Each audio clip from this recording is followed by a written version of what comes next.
right, we will roll right into our next availability here. We are joined by Bubba Wallace, driver of the number 23 McDonald's Toyota. We will go straight to media questions, and I see a waving Lee Spencer all the way in the back of the room. Can only imagine what today's going to be asked about. Sorry. Well, I'm going to beg off Lee Spencer, Sirius XM NASCAR Radio and CatchFence.com. I'm going to beg off the who, what, where, when part of that. But what I will ask is, were you relieved because of where you are in the points when you found out that the points would not count to putting another person ahead of you jumping in line in the playoffs? Yes. I mean, it definitely helped us out. We're still only in by 3. So now it's still 4 of us, still 4 spots now instead of 3. So definitely a relief there, but still, I mean, it's going to be a dogfight. I said that after the race. It's going to be a dogfight for the next 3 weeks. So still not safe, but there's an extra spot open now. We'll go Dustin, then Jeff Gluck, Bob Pockers. Dustin Albino, J-Ski. Bubba, you do have the 3rd best average finish over the last 5 races. What do you feel like's led to that consistency with the 23 team? How many races was Pocono? 3? So I can't say the penalty helped me out there. It was before then. I think just taking a step back, taking a deep breath, and driving through the problems, accepting, if it's not your day, just handle it. And then when it's not your day, it's not that bad of a day. But when it's a good day, we're executing on those days as well. So we've shown up with a lot of speed the last 5 weeks. We've shown up with our heads in the game, and we've been close a couple times. So that's, you got to keep, I said it at the beginning of the year, you got to keep putting your name in the hat, and we went for a long time not even having the right size hat on. So definitely, just showing up and being in the game from start of practice to the end of the race, which is so hard to do. Every weekend, that's our main goal, is to just be in the game, and you don't know when you're not in it until the green flag falls, and it could be stage 1 or stage 2 or the last stage. You never know. So you just got to fight so hard. And with today's car and how the races play out, it's so damn hard. You have one mistake, then you're killed. Passing's nearly impossible. So you want to maintain track position as best as you can. And I've done a lot of things to give up track position. We haven't executed to keep track position, so I think now we've been vibing, we've been gelling, and we've been moving the needle. And I always say this: you can never get complacent. Doesn't matter how good your last 5 was. Doesn't mean your next 5 is going to be the same. So it's a new set of downs. It's a new week, and it all starts today, 12:30. Jeff. Are you comfortable knowing where the line is in terms of what you can and can't do at the end of these races? And I guess if there hadn't been this line drawn or whatever it is, how would the rest of the season or the future played out in terms of people, trying things to get a win? Yeah, I mean, I think just growing up, right? It takes me back to the summer shootout. And Post is back there.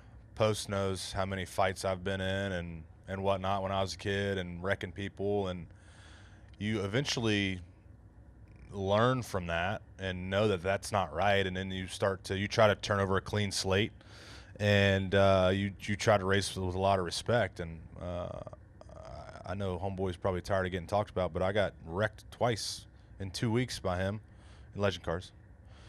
And I told him, hey man, we don't race like that.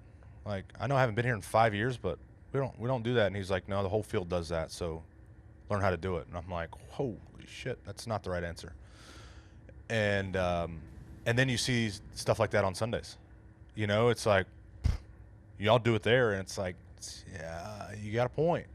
But if I knew where I was at 4th or 5th, And, my emotions coming off a 2, coming to the checkered, I was like, he may get him, but thank God Joey's leading, okay? Thinking about points here, cool, Joey's leading. Don't know if he's safe. Oh, shit, he hit him. Oh, he spun him. Okay, sweet, Denny's going to win. Wow. That's where we are. That was my range of emotions. And, at the bottom line, I think you grow up racing, going through your wrecks, finally stop wrecking, start winning, start running competitive and with respect. And I said it after the race. People are going to say, what does Bubba Wallace have to say anything about respect? And they're going to bring up shit from 2 years ago because they live in the past. But, when you feel like you're wronged in the sport and it's so hard, you fight your ass off each and every lap, every minute, every hour of the race, and someone just feels like they don't respect it, you retaliate. The officials upstairs will say every incident is different. No, it's not. It's retaliation. That is all it is. It is retaliation. You feel like you're wronged, and it's a knee-jerk reaction. I'm not saying that is right. That's just what happens. Something is ripped away from you, so you're going to rip it away from them. Like, you want to fight like that? Okay, then here we go. And so it's comes down to retaliation. And I don't know. I didn't read the article, but Denny's hit was the hardest hit in the next gen car. Is that correct? I'm sorry?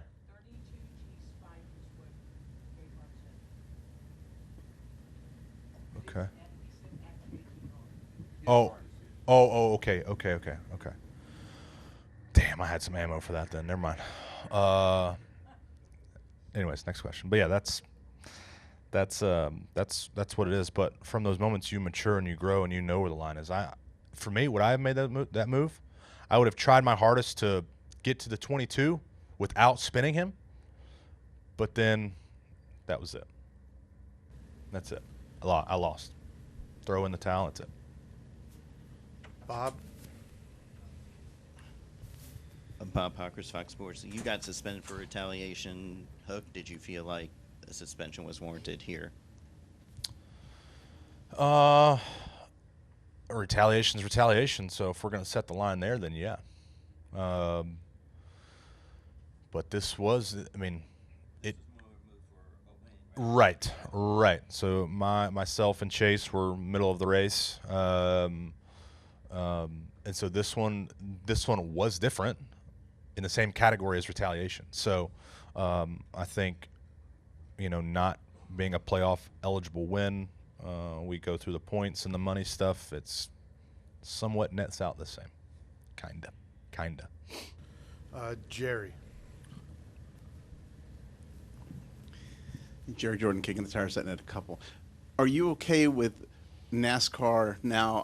How was this process started because of the desire to whatever you have to do to make the playoffs? It starts at Daytona Media Day. What will you do to win a race? And whose fault is that? The system's fault. All right, they created this, the system to where you put it all on the line, but at the same time, we always say, "Will you wreck your mother to win?" Of course, yeah. No, you wouldn't. No, I wouldn't. It's you do everything in your power under the respectful line to win the race. Now, people want to relate Logano and Truex at Martinsville the same as what happened at Richmond. Who are these people? Like, he moved him out of the way, knocked him up the groove, and they drag raced to the line. Yeah, he may have plowed him, but he didn't spin him out and wreck him and didn't give him a chance to finish. Homeboy finished second. Where Truex messed up, they shouldn't let him get to his back bumper. Kept him on the outside. So it's nuts how we can relate this to that, to that to this, and it's, I don't know. You just have to remember where you came from and what it took to get here and all the things you had to go through and earn the respect of of each other. I remember just getting to the cup level or getting to the truck level, right? And you were raced harder because you were a rookie, and then things change. You start to gain the respect of your peers. You move up to Xfinity, the cycle resets, and then you get to Cup, and it resets again, and you have to earn and respect your way in the Cup level, because at the end of the day, it's a self-policing field, and so if the officials don't take care of you, we know how to take care of you. Second, is there enough time in 350 feet from when he spins Joey, Okay. obviously deliberate, we know that, to calculate taking out Denny? Or is that a victim of circumstances because Denny was normal line, goes up the track, and they make contact? 350 feet. I GPSed it on mapping. It's pretty good. So is there enough time for you to process Bob, he that? beat you at your own game. I love that. So it's all right. You can never walk in somebody else's shoes and relive that moment. But I would assume he went in there and hit him, and obviously he checked up to figure out where he was going, and then his spotter is just screaming at him to hook him and wreck him. So it's like you almost forgot about the 11. You were out there on an island. You're like, okay, got him out of the way. Oh shit, I messed up. And take out the 22 or the 11. So I think it's a little bit of knowing where your surroundings are, forgetting about the car behind, and then reacting to that. So I think, yeah, it's possible. Roy? Bubba, I'm Roy Akers, Skyview Sports. As much as I love this conversation vein, between you running well at this race, and I consider both Daytona and Darlington intangible races. They're Bubba Wallace races.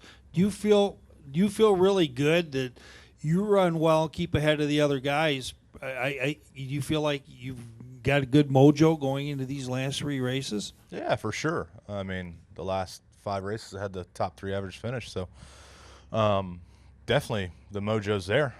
But I've said it in the past, Chase said it the best a few years ago: past success doesn't breed future success.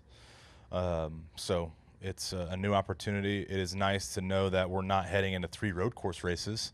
Although I'm enjoying the time on road courses. It is nice to know that there's 3 good tracks coming up. So that only helps the vibe, only helps the momentum for us. But it does not slow up the work process. The workload just gets heavier for us. And we got enough great people on this team to dig all through it and try to conquer it. We'll wrap up with Chris Knight. Chris Knight, catchfans.com. Bubba, kind of following up on Roy's question. 2 years ago, you had a really good weekend here at Michigan International Speedway. Got the pole, led laps, finished second. What's your overview of Michigan as a whole, and do you feel like that you can have another successful weekend this weekend? I hope so. I remember that day vividly. I remember the car, how it drove, the temperature outside, everything about it. And so hoping to replicate that. That would be awesome. One spot better. Know what I did on the final restart to give the win away. But yeah, it's a great day. It's a good start to the day. Sorry, I overslept a little bit. I'm trying to catch up on the baby sleep, the pre-baby sleep. But it's a good day. It's hopefully shaping up to be a good weekend. But we've worked hard. We've always circled this place as a place where we want to show up and dominate. Last year we did not do that. 2 years ago we were close. So it's time to reset the downs and go do it again today and tomorrow. Cool. All right. Thanks for your time. Good Cool. luck. Thanks, guys. Get that sleep while you can, man. That's no joke.